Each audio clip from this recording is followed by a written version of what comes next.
Hello and welcome to Canterbury Live this wonderful Wednesday. Well, it is the 11th of June, and do you like chocolate? Were you a fan of Willy Wonka? Well, roll those two together and you would get Gene Wilder. He is 81 today. Hard to believe, really, isn't it? Still one of my favourite movies of all time. He, of course, actor, director, author, comedian. His first major movie role was playing a hostage in the 1960 motion picture Bonnie and Clyde. He's directed a lot of movies and probably known for Young Frankenstein and Blazing Saddles and The Woman in Red. Now he's a little bit more cynical about the industry. He says, I don't like show business. I like show, but I don't like the business anymore, which is understandable. Next up, well, Peter Dinklage, and apparently he didn't audition to be an Oompa Loompa, but he is 45 today.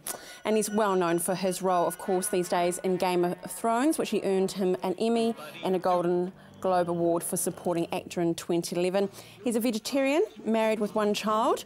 He was asked about his height in 2003, and he said as a child he was bitter and angry and put up these walls, but the older you get, you realise you just have to have a sense of humour.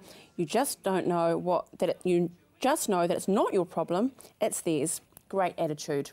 And last but not least, that is a very nice photo of Hugh Laurie. He is 55 today. Actor, comedian, and a musician, a fantastic musician. He plays the piano, guitar, drums, harmonica and saxophone. From 2004 to 2012, he played Dr. Gregory House, great program, and he received 2 Golden Globes, Screen Actors Guild Award and 6 Emmy nominations. But my favourite role, Blackadder, Prince George and Lieutenant George. Fantastic times. Well, coming up on today's show, we are out and about to Rangiora.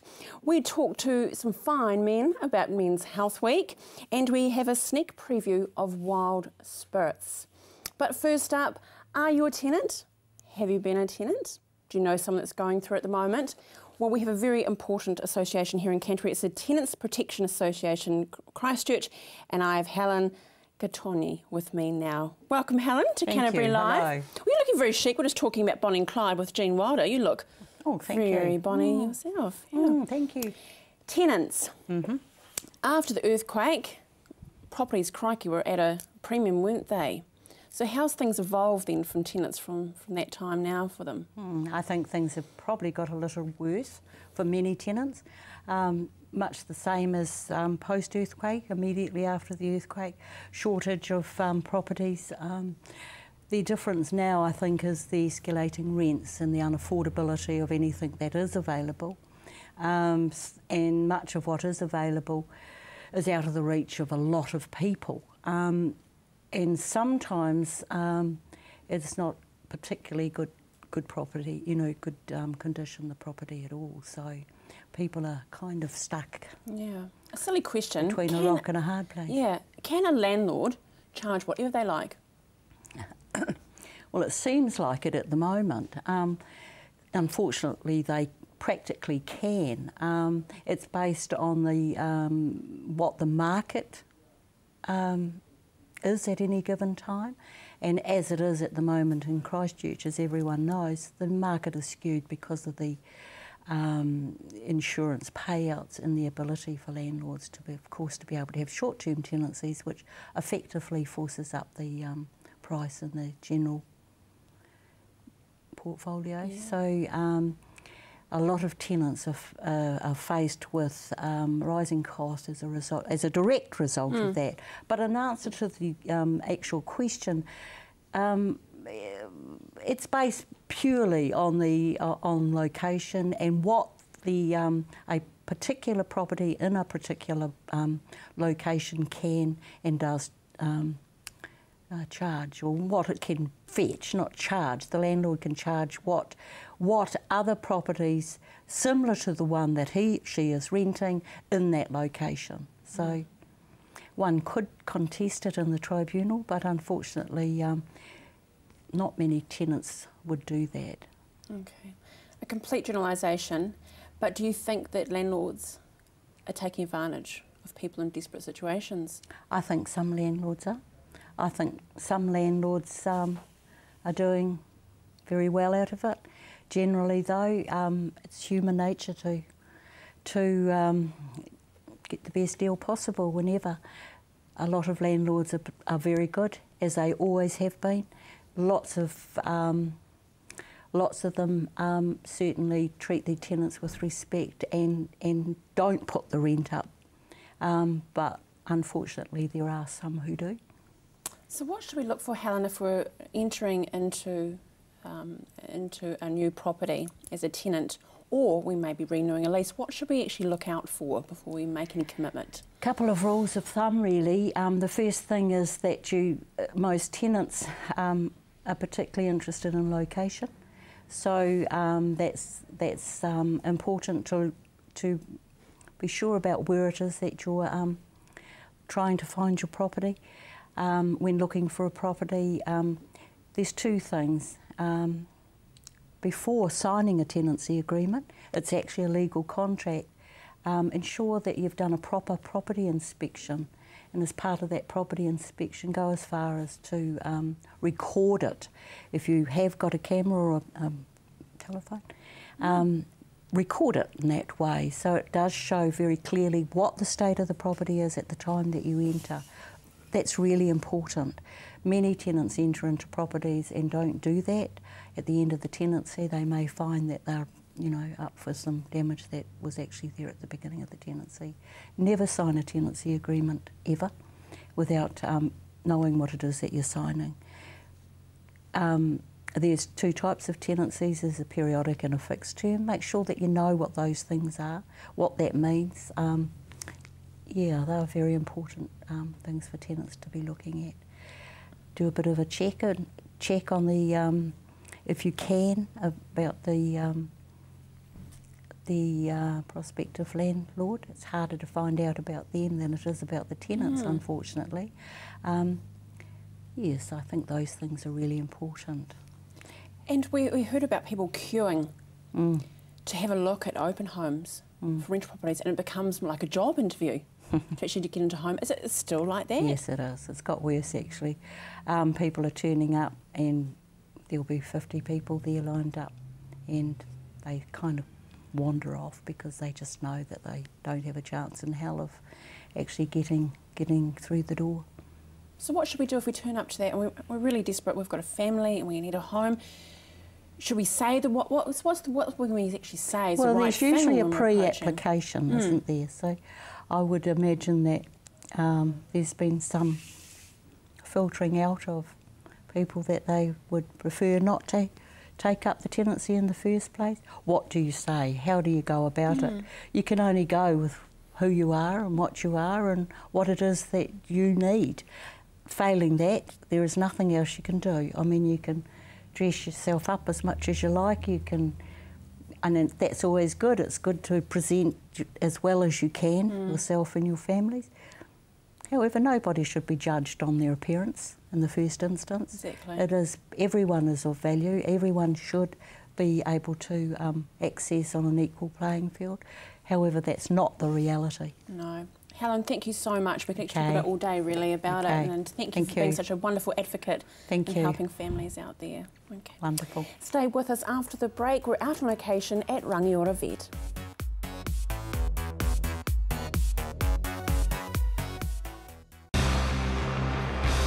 Red and Black Sports match of the day in the Press Cup this week. It's on our screen, Sunday 12:30, 5:30 replay on the day, and 7 o'clock next Thursday night. Catch the match. Pestral has the latest technology that repels rats and mice and even helps control cockroaches. Covers walls, ceilings and open spaces. Combines electromagnetic, ultrasonic and ionic technologies. Harmless to pets and people, just plug it in. Order your Pestral rodent-free today. Now $149.90 plus courier. Order within 20 minutes and get it courier free. Call 0800 88 88 44 or go to pestral.co.nz. Are you looking for more from your local channel? CTV are online. Our latest listings, on-demand shows, program information, all on the CTV website. We'll see you there. CTV respects and acknowledges the guidelines of the Broadcasting Standards Authority. If you see programming on CTV that you believe does not meet the BSA standards, please call CTV within 20 working days to receive a copy of the complaints procedure.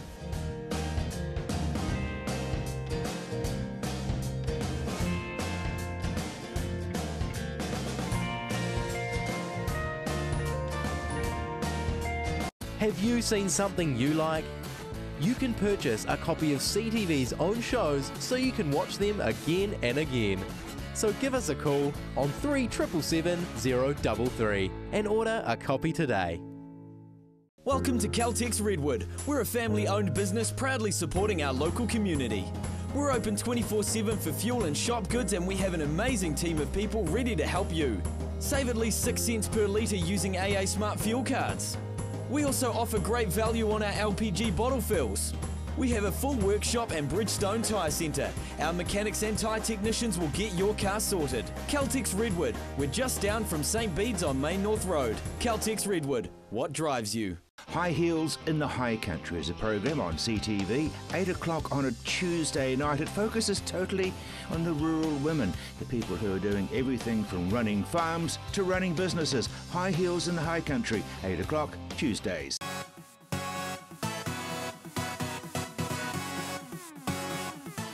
Welcome back to Canterbury Live. Well, Noah's Ark could have come in quite handy at Rangiora Vet, but thankfully they're all up and running and operating.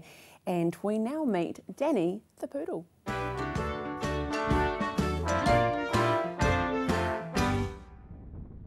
Today at the Rangiora Vet Centre, Martha meets up with one of her favourite patients, Danny, who is in for his routine checkup. Danny he's a 13-and-a-half-year-old mini poodle. His colour is apricot, and he's one of our really long-standing patients here. He's definitely one of our favourites, and his owner's definitely one of our favourites too. How's he been? Good, dear, yeah. Hello, sweetheart. Still coughing, but nothing like Nothing, right, okay, so if you remember, we said the cough was 10 out of 10. Yeah, what would it be now? 5. Great, fantastic, good boy. And he's eating okay? Yeah. Yeah, and we've lost a little bit of weight, which is not necessarily a totally bad thing, is it? Good thing. He's got a really long standing history of a cough, mainly at night time, which has become a cough during the day as well. A bit of reduced energy. His mum said he hasn't been doing quite so well. Maybe a little bit fussy on his food, although he hasn't been losing weight. So a couple of weeks ago, we gave him a really mild sedation and we took some chest x-rays. We also took some blood tests just to check that his liver and kidneys are working okay. Also did a urine sample to check that he's concentrating, no glucose, no protein in there. And it turns out that along with a heart murmur, he's actually got a degree of heart disease which is causing him to cough. So he's got a grade about 4 out of 6, what we call a mitral murmur, which is on the left-hand side of his chest. And what that means is that we suspect his mitral valve in his heart is actually regurgitating blood. And it means that basically means that when you listen to him from the outside, it sounds a bit like a washing machine, and it means that the heart's not working as well as it should do as a pump. So there's a bit of fluid building up in the chest, and it means that he's not getting enough oxygen and nutrition to his cells, so he's feeling a bit miserable and a bit lethargic. Good boy, 110.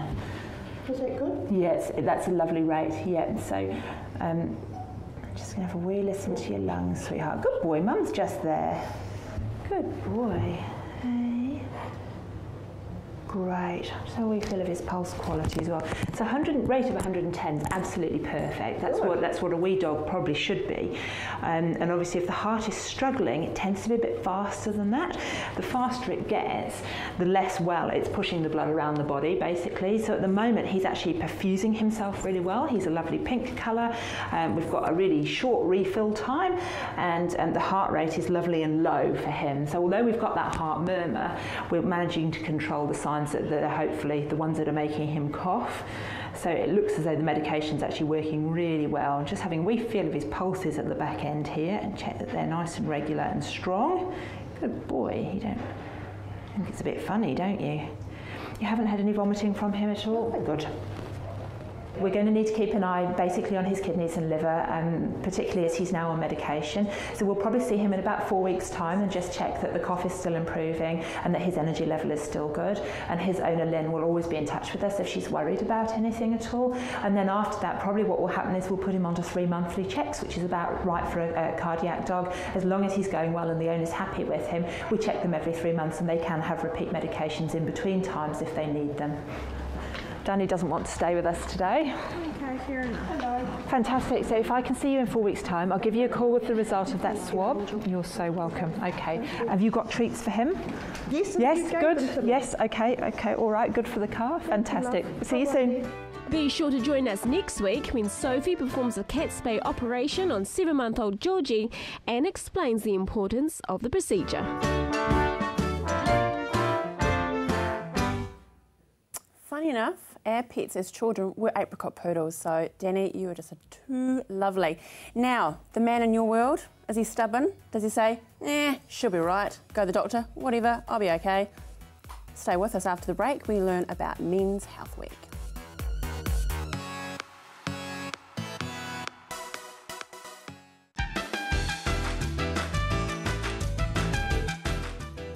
Watch Let's Go Shopping and see some gorgeous clothes from Maxwell Fashion.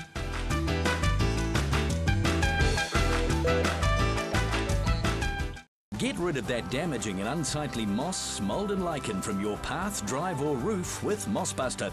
Mossbuster is a no-bleach, non-abrasive, biodegradable solution that has over 35 years of proven results.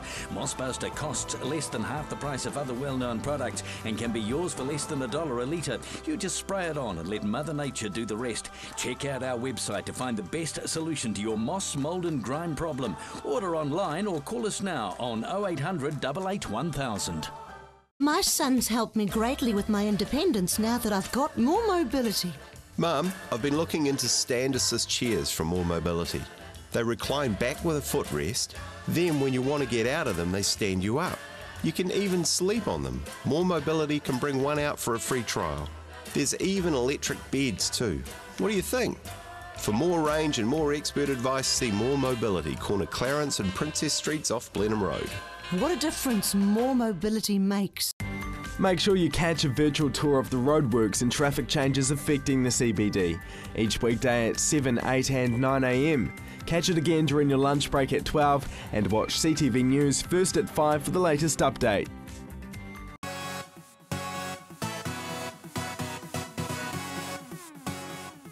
Have you heard the term metrosexual? Well, I have two fine men on the couch here, and look, I tell you what, they're looking outside good and inside. They even rehearsed what they were going to wear today, with the whole jean and gingham look going on. Welcome, gentlemen, to Canterbury Live. Donald Petit and Wayne Smith, advocates for men's health. And are they looking after themselves, our men? Oh, I'd say most guys are doing an okay job. It's just a matter of, upping our game a little bit. And that's what Men's Health Week's about. It's just giving us a chance to think about it. Once you have a bit of a focus, we don't have breasts, we don't have that kind of stuff going on, so this is our particular week. No, I'm sure you appreciate breasts, it's fine, but yeah. Most of it, yes. Wayne, a man is not cool to talk about the health. What is it that stops them from actually... There's a lot of that, Andrea, but what we're trying to do is take the doors to the men to open up into health. So we're actually going into the workplace more, going into the rural areas, because I work for the Rural Canterbury Primary Health Organisation. And so rather than waiting for the men to come to us, we're taking health to them in a number of areas, like in particular health promotion, and getting in local guest speakers to talk about those things that really affect men, things like prostate cancer, mental health, diabetes and cardiovascular disease, and just how to stay well. Donald, what's some of the roadblocks you get when you're trying to advocate healthy living with our men? Well, I think guys, they know an awful lot of things. They might be really well educated in their jobs, but they just don't know about the rest of the system. And so they can be smart ass, but they haven't really given us much thought. And they may not have the role of being the carer so much, so they're not turned on to caring for themselves when that time comes. So they're pretty flat foot when something happens. Smart ass and can pick up really quickly, but that's why, when a guy comes, I run the Canterbury Men's Centre, and a guy comes in, we give him as much information as we can, and we try to be the experts about the basics, not physical stuff, but social stuff. leave the other stuff to the GPs and make sure they get the basic information and they go out. Because men are acting, they're taking care of themselves. There's a whole different way of being for guys coming through. You joked about metrosexuals, but I think there's a deeper change that's been happening around society. You know, we've come a long way in 100 years. You think about, you know, I'm old enough to think generations like that, and we're doing some incredibly important changes in society. Wayne, how are you getting into talking about the rural? How are you promoting it? What way do you... Look, we couldn't do it without the support of Prostate Cancer Foundation, the Canterbury Men's Centre, but in more particular, the local general practices. So if we decide, like last month, we had a Men's Health Promotion Day on a Sunday at the Waikari area. We got the Waikari Medical Centre to provide blood pressures and blood sugars. We had up to 170 men and women on a Sunday that participated in that day. Similar up at the Oxford area. We need the communities to put their hand up, community organisations to say, come in and can you help us with that? If we don't have that buy-in, it's very difficult to get an audience. Do you have to bring the women, their wives, their partners in on it as well? Well, you know, Andrea, the reality is the first point of call for health is not the GP, it's not the accident emergency, it's your partner, it's your mum, it's your partner, it's your wife, it's whoever. And so, yes, we encourage the women to be there. Yes. To be the eyes. Yes. You talked, Donald, about the Canterbury Men's Centre. What services do you bring to the community there? Counselling, support for guys, a chance to just have a chat. We'll be running groups as well. Let guys know about the different options. Do the basics. But I mean, this is Men's Health Week, so it's a chance for us guys to get a voice out there about taking care of men. And I would encourage a guy who hasn't done this yet to look at the Men's Health Week website, menshealthweek.co.nz, and just check themselves out and do their scoring. How did you do? You did? I just done it just before coming on here, and yeah, I done okay, Donald. You're not going to say? I'm not going to say, but I passed. I got a 42. I got a 42, which is in the lower block. But it's a good way to just get some indication about how you're doing in certain areas. And you might even take that along to your GP. So that's menshealthweek.co.nz. Yeah. It's online. Asked a series of questions at the end. Yeah, score. You can print it out as well and get a picture of where you're actually standing, and then next time make yourself an appointment with your GP and say, well, actually I noticed I didn't do so well here, and what's this about? What kind of stories are you getting back from the community? You know, rural hasn't changed. I mean, if you do something, it's like little neighbourhoods, okay? So if you do something in one little village, they hear about it in the following. And what's been happening over the last 2 or 3 years, taking it to the rural communities, there's more and more requests to provide this hands-on health promotion. So we do all the A&P shows, but again, we cannot do this unless we have people like, for example, at Waikari, we had a lady by the name of Lois McGurr. Now, she was absolutely wonderful. She was the secret in pulling the audience. There are dozens of people that want to present, okay? There's lots of health promoters. But what we need is we need people that can gather an audience. And so you have to work with your Rotary clubs, your Freemason clubs, all these clubs within a community. They will guarantee you the audience. So the success stories, well, Buck Shelford was probably one of the best success stories.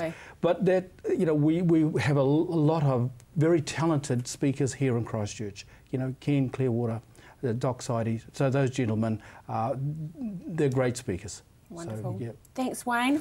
Thanks, Donald. You're wonderful advocates, and thank you for sharing those stories with me, and well done for the future of men's health. Kia ora. Thank you. Kia ora. Well, we're now going to show you a sneak preview of Wild Spirits episode from tonight. Thank you for joining me today. We'll see you again tomorrow, Thursday.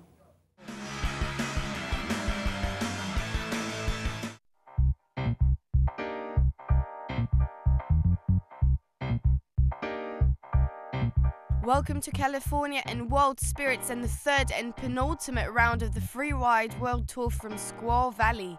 The tension is high here as this is the last chance for the best free riders on the planet to qualify for the final round at the legendary Verbier Extreme and a chance to be crowned world champion.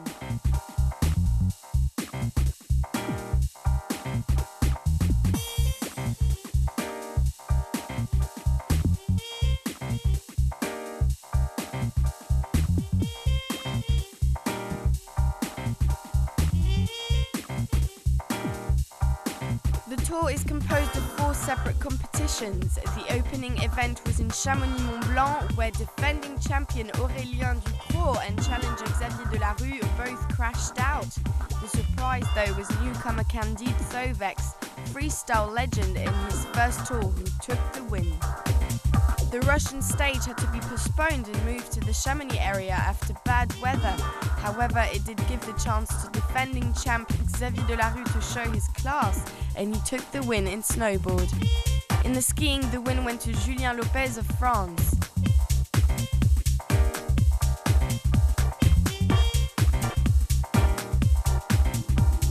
So it's the third stop, and the tram face is Squaw Valley, the place many consider the birthplace of freeriding in North America. The great emblem of Squaw Valley is the tram face. It's been shut for decades to everyone for skiing, but for this competition the organisers have got special permission for the freeriders to try their luck on this impressive face.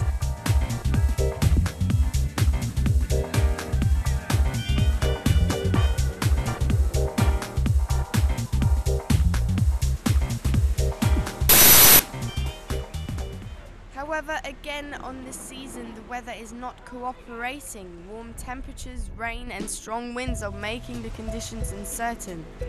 As the competitors gather for the briefing, the decision has come through to assess the face in the morning. With one exception, the steepest area of the face will remain closed due to safety fears. Freeriding is dangerous and no one wants to see an avalanche.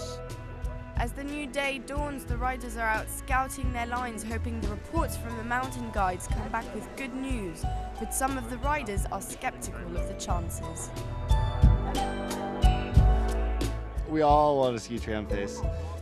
Just the idea of skiing the forbidden zone, and I admire the optimistic outlook, but I just think that the snow was really bad yesterday. We have a report from the forerunner.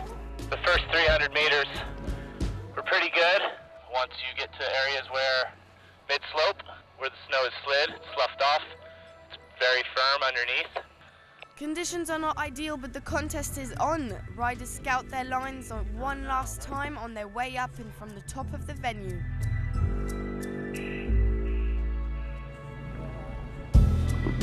But all of a sudden, an impressive avalanche goes off the tram face.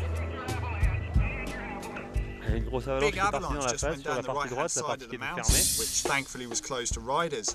So now everything's cancelled for the day. Tout est annulé aujourd'hui. Indeed, the avalanche, as well as rapidly changing snow conditions on this warm, sunny day, pushed the organisers to cancel the event for the day, as safety conditions are not optimal. So once again, Mother Nature is setting the rules, and the tram face won't reveal itself to riders this year. Early the next morning, rendezvous is set for riders to go up to an alternate venue.